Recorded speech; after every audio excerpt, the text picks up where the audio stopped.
We're going to learn about the unknowns in algebra. What are they? Why should we learn them?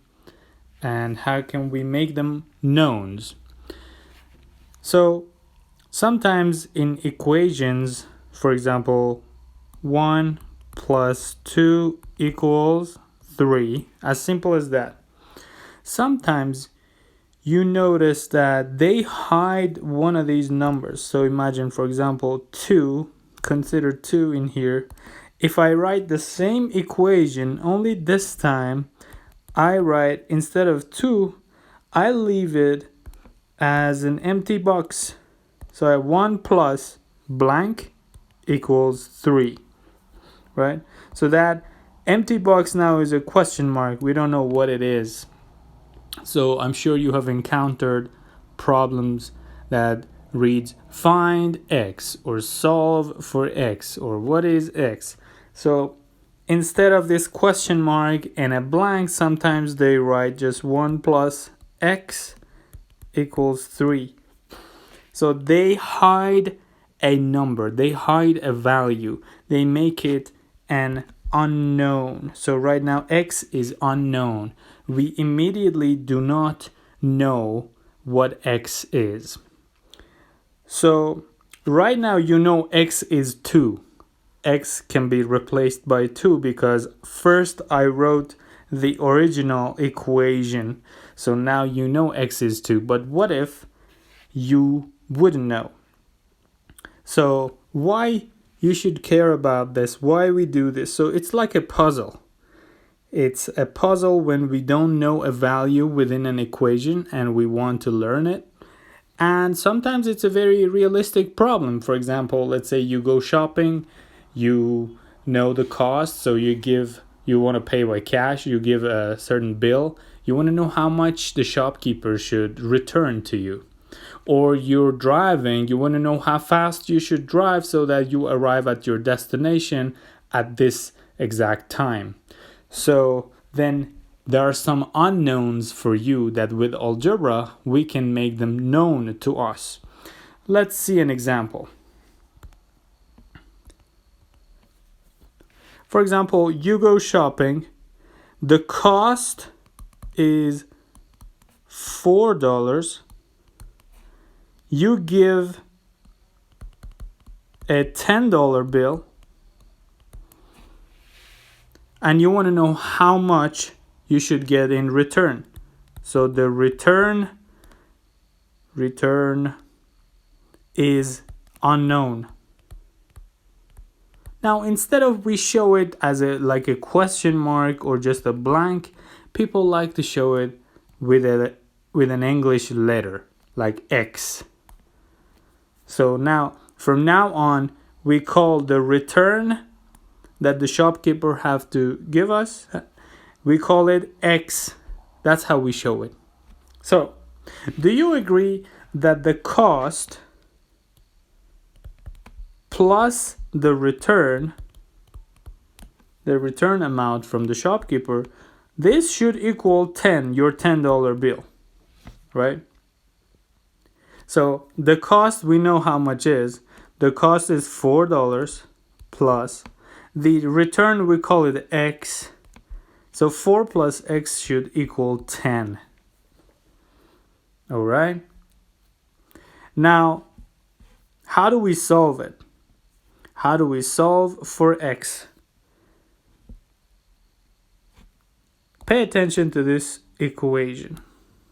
An equation is like two sides of the scale. So I'm going to write it in a fresh page. Again, 4 plus x equals 10. An equation is like a scale that always both sides of the scale has to be equal, right? So this equal side is this center of the scale. Now, whatever we do, we want to understand, we want to solve for x. That means we want to isolate x on one side so that we can see x equals what. So we want to change this equation into something like x alone on one side equals some number on the right hand side. So we want to manipulate this equation in a way so that we get x equals something. Right now, x is not alone. In the original equation, this green box, x is not alone. There is a 4 besides it. Right now on the left hand side, we have 4 plus x equals 10. So what if we do something? We subtract 4 from both sides of the equation. Right? Why do I do it to both sides of the equation? Because we want our scale to always be parallel, to always be horizontal. That's the equation, the scale. We cannot manipulate it in a way that we break the equation so they're not equal anymore. That's why we do anything you do, you have to do it to both sides of the equation. So, for example, you put a 1 pound or 1 kilogram, or you put 1 brick to left hand side of the scale, you have to put a brick to the right hand side of the scale. So they're equal. So that's why I subtract 4 from left hand side so that x will become alone. Therefore, I have to subtract 4 from the right hand side as well. So I say the left hand side is 4 plus x. I subtract 4 from left hand side equals the equal sign 10, and I'll have to subtract 4 also from right hand side. So in that way the equation is still holding. The balance hasn't been disturbed. Now, can you tell me what happens to the left hand side? We have 4 plus x minus 4. So this 4 can get cancelled with this 4. 4 minus 4, right? I can move the 4 here. So it's like 4, basically 4 minus 4 plus x, right? I just moved it to the left of the x equals, what is 10 minus 4? 10 minus 4, that's 6. Now 4 minus 4, this gets cancelled, that's 0. So basically now we have x alone on left hand side equals 6. Just like that. Basically we made the unknown known, right? So the shopkeeper has to return to us $6. That's it. And the more operations are included in equations, the more complicated it gets. So this example was very simple because we just had to deal with addition and subtraction. Let's look at another example. Let's say every week you receive a certain amount of money, like a pocket money from your parents, or you're working a summer job, so you get paid. Let's say every week you get, so every week you get $50. You want to buy a bike that costs $500. For how long you should wait and save your money? How long you save? Question mark. How long you have to save so that you would be able to buy the bike.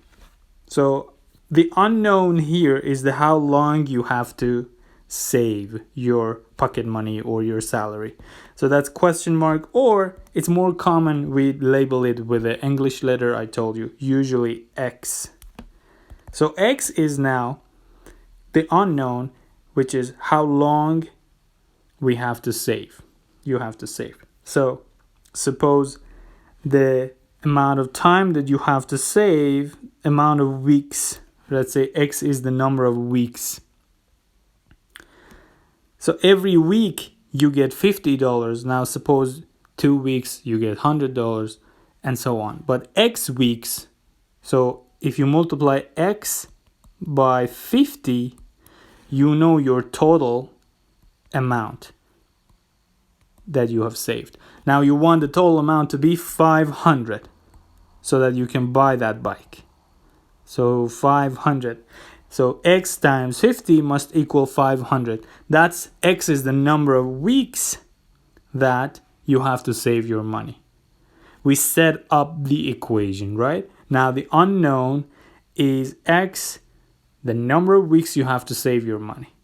Every week you get $50. If you have X weeks, if you save for X weeks, which we want to find out what X should be so that you can buy a bike that costs $500. Okay. Now again, this is a scale. This is an equation. Now we want to solve for X. We want to isolate X. So whatever you do to the left-hand side, you have to do to right-hand side. The goal here is to isolate X. So we get to X on one side alone equals a number. So we can see through its value. X is unknown, we can make it known. All right, right now you can see X is multiplied by 50, right? So let's do the reverse. Let's divide it by 50 so it can get canceled, 50-50. If it's multiplied, you divide it by the same number. So I say X times 50, now we divide it by 50 equals, whatever we do to the left hand side, we have to do exact same to the right hand side. So 500 divided by 50 so that we don't disturb the equation. Nice. Now you can say the 50 gets canceled from the top and bottom. 50 divided by 50, that's 1. That's just 1. So the left hand side became X times 1 equals 500 divided by 50. So 1 0 gets cancelled with 1 0. 50 divided by 5, that's 10. So X times 1 equals 10. X times 1 is just X. Any number times 1 is just itself. So we conclude that X equals 10. For 10 weeks, if you save your money, you can buy your bike. So that's the use of the unknowns. You set up your problem in a way that you can make the unknown known. This is very useful. This opens a whole world in front of you that you can solve practical problems. Hope you enjoyed it. Let me know if you have any questions or comments.